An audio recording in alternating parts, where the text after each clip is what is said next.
He thought it was over. He deleted everything. He stayed offline. He even moved houses. But whatever was watching him didn't need the internet anymore. Daniel didn't tell anyone what happened. How could he? Something from the dark web is watching me. Doesn't sound real when you say it out loud. Sounds insane. Like paranoia. Like something people dismiss instantly. So he kept it to himself. He wiped his laptop completely. Factory reset. Deleted every file. Installed fresh software. Even taped over the camera again. This time using thick black electrical tape instead of the flimsy sticker he had before. For a while, things were quiet. Too quiet. The kind of quiet that doesn't feel normal.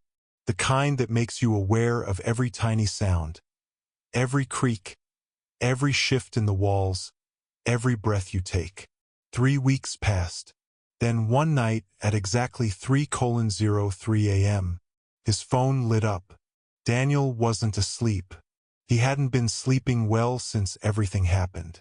He just lay there in the dark, staring at the ceiling. The screen glow hit his eyes instantly. Unknown number. He hesitated, then answered. Silence. Hello. Nothing. Just static. But not normal static. It sounded layered, like whispers buried inside noise. He pulled the phone closer to his ear, and that's when he heard it. A voice. Soft. Almost inaudible. You left. Daniel froze. What? The whisper repeated. You left us. The call ended. No beep. No disconnect tone. Just silence. His heart was pounding so hard he could hear it. He immediately checked the number.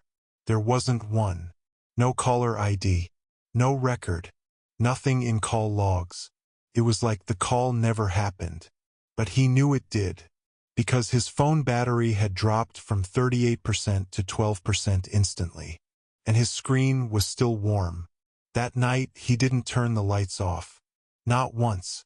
The next day, he tried to convince himself it was stress. Lack of sleep.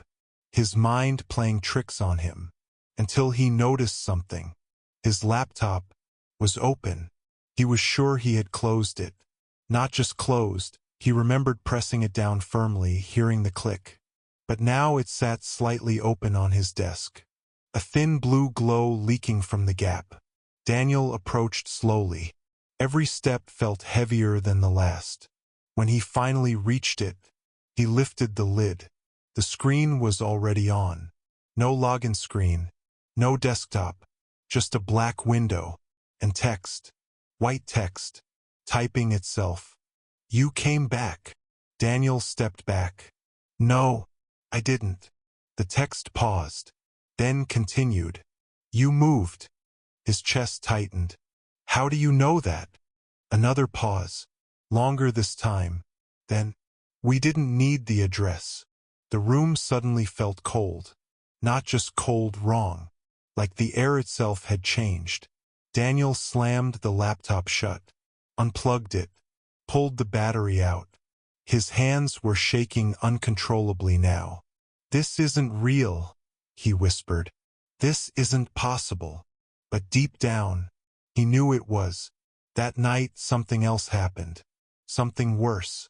He was sitting in the living room, TV on, volume low, trying to distract himself.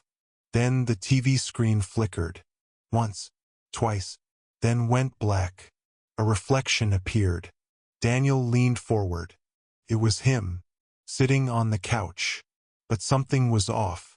The reflection wasn't matching his movements. He raised his hand slowly. The reflection didn't. Instead, tilted its head. Watching him, studying him, Daniel stumbled back, knocking into the table behind him. The TV screen went completely dark. Then, a face appeared. Not his. Something else. Distorted. Stretched. Smiling too wide. And then, it spoke. Not through sound, but through text. Across the screen. You looked. Daniel ran. He didn't stop to think. Didn't grab anything.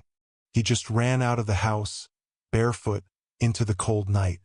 He didn't look back. Not once. Hours later he returned. Only because he had nowhere else to go. Everything looked normal. Too normal. TV off. Laptop closed. Lights exactly how he left them.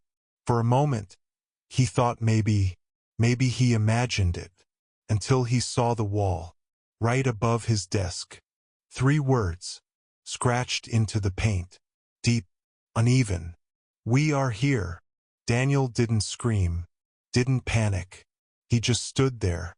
Staring. Because something inside him had changed. Fear had turned into something else. Understanding. This wasn't random. This wasn't a glitch. This was intentional. Something had noticed him. And now, it wasn't letting go. Days passed. He stopped using the internet completely. No phone. No laptop. No TV. He even removed the batteries from everything. But it didn't matter. Because it wasn't just in the devices anymore. It was in the silence. In the corners of rooms. In reflections that lasted a second too long. One night, he woke up suddenly.